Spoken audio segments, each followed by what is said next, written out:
Mahigit 300,000 pisong halaga ng hinihinalang shabu ang nasabat sa isang drug dealer sa isinagawang operasyon ng otoridad sa Mandaue City, Cebu. Ang balitang ito ay hatid ni Patrolwoman Nikia Caniedo.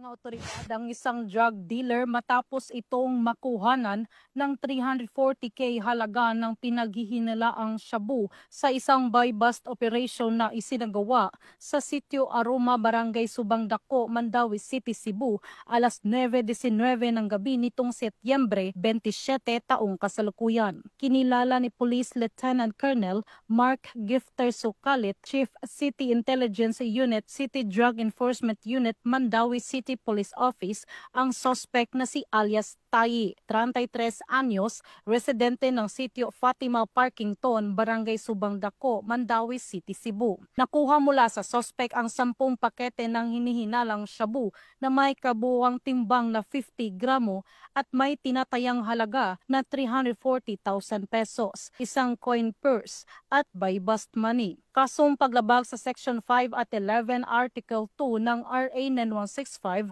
o Comprehensive Dangerous Drugs Act of 2002 ang kakarapin ng suspect na kasalukuyang nakadetain sa nasabing tanggapan. Police Colonel Cirilo B. Acosta Jr., the City Director, lauded the collaborative efforts of all operating units, stating that the arrest of this drug personality is not just a victory for law enforcement, it is a victory for the people of Mandaue. This achievement reflects the hard work, unity, and dedication of our officers and partner agencies who risk their lives to keep our communities safe. He said further that together we will continue to build a safer and more peaceful community for everyone. Patuloy ang determinadong kampanya ng kapulisan ng Mandaue City laban sa illegal na droga bilang bahagi ng pagsuporta sa adhikaing magkaroon ng ligtas at maayos na bagong Pilipinas.